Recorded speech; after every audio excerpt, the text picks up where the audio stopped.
May isang bata na pulubi. Pambagat nito ay isdang tinik na may kasamang panis na kanin.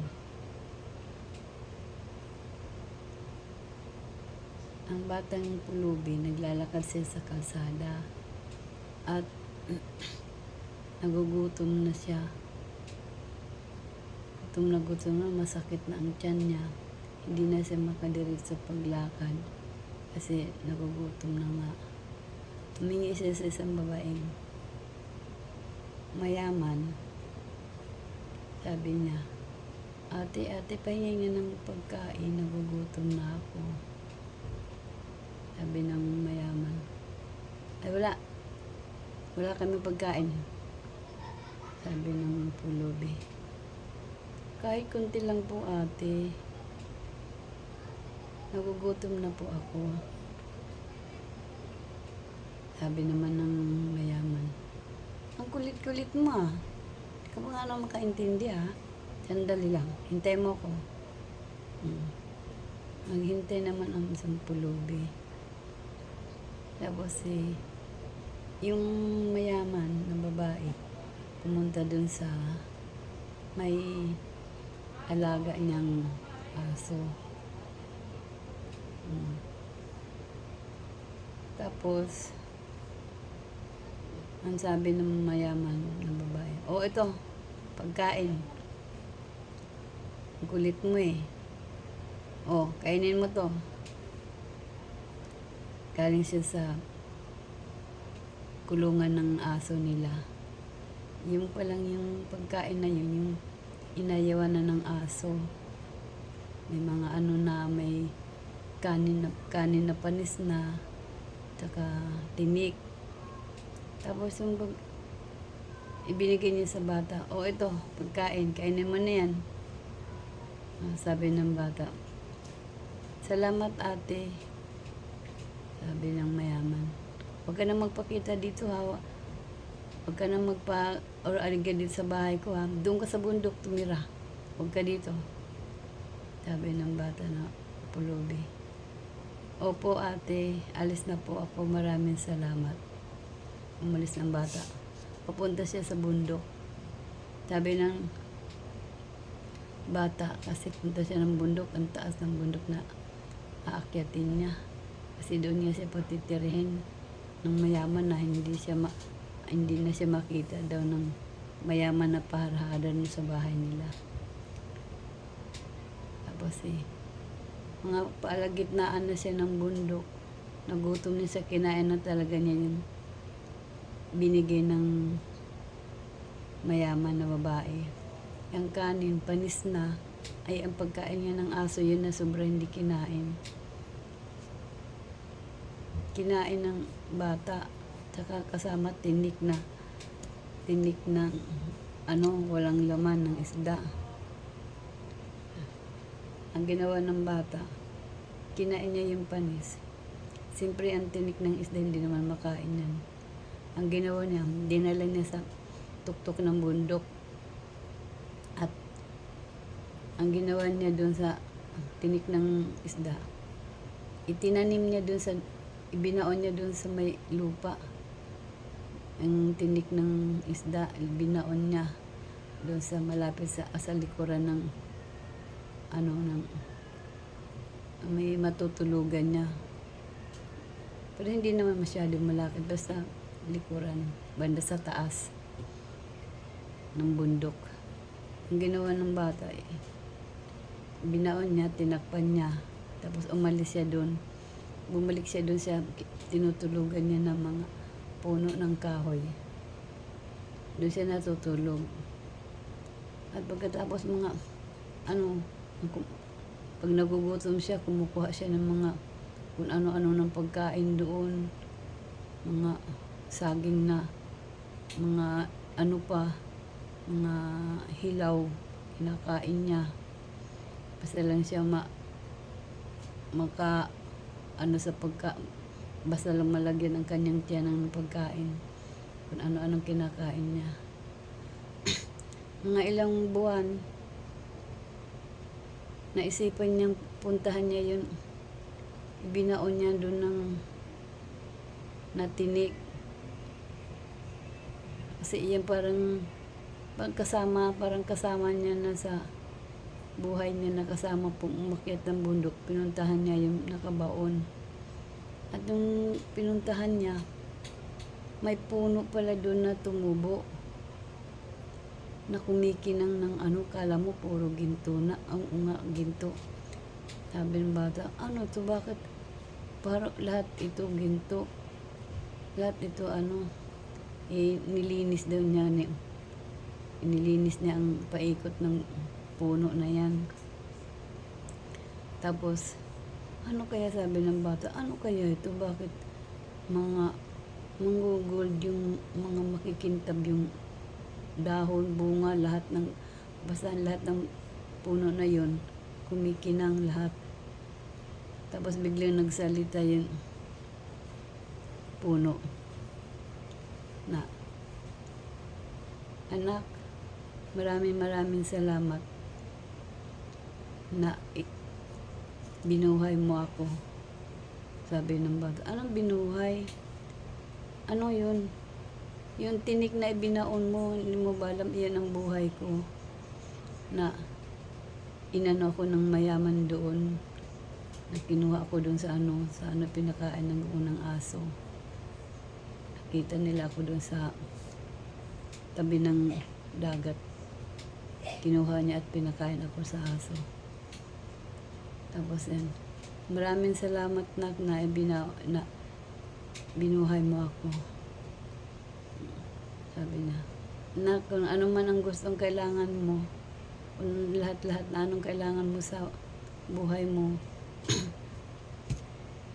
humingi ka dito sa puno, sa akin dito, kung ano ang gusto mo. Kahit anong kailangan mo, humingi ka. Sabihin kung anong gusto mo. Sabi ng bata, wala naman po akong kailangan. Hindi, meron kang kailangan. Dahil mo ngayon, katulad yun, wala kang tinitirhan. Wala kang nasa puno ko lang ng mga kahoy na kahiga. Ayun ba po? Sige po, hingi po ako. Bigyan niyo po ako ng matutulugan ko na bahay, kahit maliit lang. Nung sinabi niyang bigyan mo ko ng bahay, bigla nagkaroon ng palasyo dun sa likuran niya, ng malaking bahay. Kumikinang naman ng puro ginto ng palasyo. Nagulat siya, bakit malaki po ito, maliit lang ang ko yung hinihingi ko. Ako lang naman mag-isa. To, ang laki-laki naman to. Kulang pa ho, sabi niya, kulang pa yun na dapat ibibigay ko sa iyo. Kulang pa yan. Tapos sabi ng, humingi ka pa kung ano pa ang kulang sa iyo. Sabi ng bata, sabi niya, saka kasi malaki naman tong bahay nito, wag na akong bigyan. Di umuwi muna siya. Pag uwi niya doon, naisip niya, dahil wala naman siyang pera doon, wala siyang pambibili. Naisapan niyang bumalik. Pero ang mga tao sa Patag, lahat ang mga tao doon nagtataka bakit yung bundok lumiwanag. Para daw ang kumikinang na ang sobrang liwanag, gold daw ang ang bundok. May palasyo doon malaki, kumikinang na. Lahat ng mga tao sa Patag nakatingin sa taas. Tapos bakit nangyari ng bundok na yung ba't sobrang parang gold na kumikinang na, anong nangyari? Sabi naman mayaman, ay yung bata doon na doon ko pinalayas ko dito, doon ko pinatira sa bundok. Sabi niya, doon ko pinatira sa bundok. Ano kaya silipin ko nga doon. Di pumunta siya doon sa bundok. Itaman-tama na yung bata nakaisip siya babalik doon sa puno kasi wala nga siyang pera ibibili ng mga kailangan sa bahay nila. Kailangan. Ang ginawa, humingi siya doon sa puno ng ano. Tama-tama pumunta ang mayaman, nandun sa malayo, sinisilip yung bata kung anong ginagawa.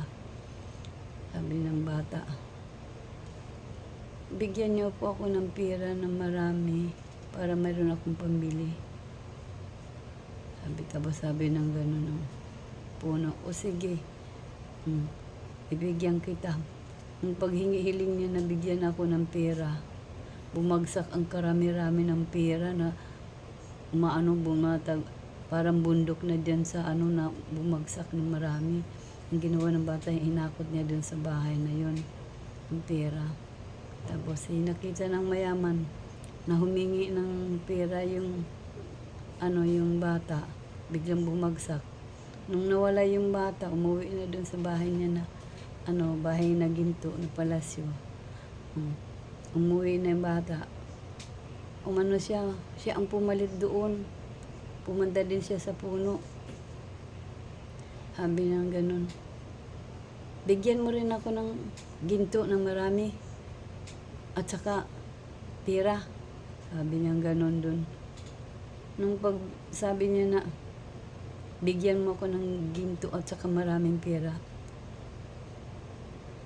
ang dami ng bumagsak, may bumagsak ka sa kanya pero hindi ginto. Anong bumagsak sa kanya? Puro panis na kanin, puro tinik ng isda na kadami-dami bumaon sa katawan niya. Ang mga tinik, ang mga panis na kanin, na natambakan na siya ng maraming panis na kanin. Nabigo siya, bumaba siya doon, umuwi siya sa bahay nila. Hindi na sila lalapitan ng mga tao kasi ang baho na niya, sobrang baho na. Kasi bagsakan niya siya ng pagkain na mabaho na panis na pagkain. Hindi na siya nalapitan doon. Ang baho nitong babae. Saan ang galing yun? Bakit bakit mabaho? Galing lang siya sa bundok. Yung babae, habang siya inisip niya na ang bata, binigyan ko siya ng pagkain. Naisip niya yan. Binigyan ko siya ng pagkain na panis at saka puro tinik ang kasama ng kanin na panis. Ito ang bumalik, sabi niya. Ito binalik sa akin ng ang puro tinik at saka panis na kanin, ang dumi-dumi ko, sabi, dumi-dumi ko na. Sabi ng nagsisi na yung babae na bakit yung pala ang sama, sabi po ng babae, ang sama ko, bakit binigyan ko siya ng panis at binigyan ko siya ng mga tinik. Ito bumalik sa akin yung mga ginagawa ko, sabi niya. Bumalik sa akin yung mga panis na kanin at saka tinik, bumaon pa sa akin katawan, sabi. Dapat nga pag may humingi ng gutom na tao, na bata, na pulubi, bigyan ng tama na pagkain, hindi na nakakain, hindi yung mga panis, hindi yung mga tinik. Nagsisi siya sobra. Tapos yung bata naman, sabi, nagpumunta naman siya dun sa puno. Bumalik siya dun sa puno, yung batang pulubi. Sabi ng puno, maraming salamat sa iyong pagbigay ng buhay ko ulit, ng panibagong buhay. Bakit po magpapasalamat ka? Hindi ko naman na wala naman akong nagawa na para hindi kasi itinanim mo yung buto ko na yung tinik, tinanim mo kaya nabuhay ako ulit. Hindi mo ba alam, ako ang pinaka makapangyarihan sa ilalim ng dagat, sa karagatan. Ako ang pinakamayaman sa ilalim ng karagatan.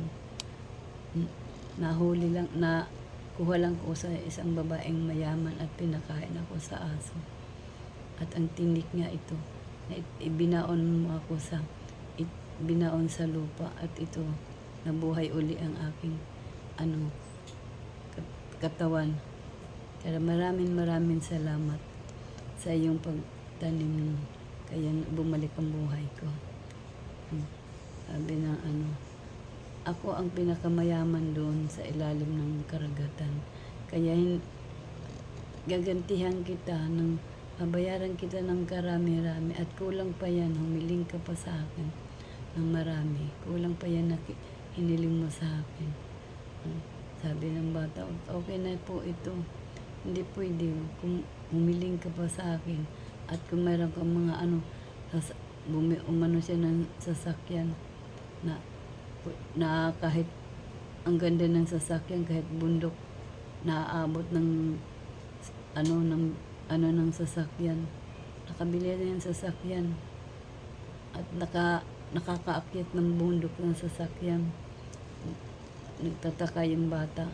Sabi niya, salamat, maraming salamat po, maraming salamat sa iyong pagbigay sa akin lahat-lahat. Na ito, na hindi na ako ngayon naghihirap.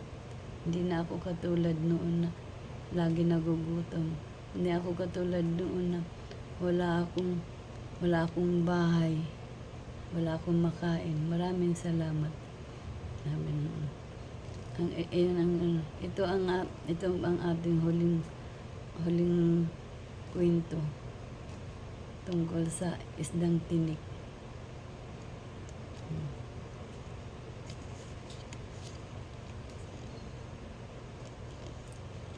At sabi ng babae, huwag kayong magbigay ng hindi dapat.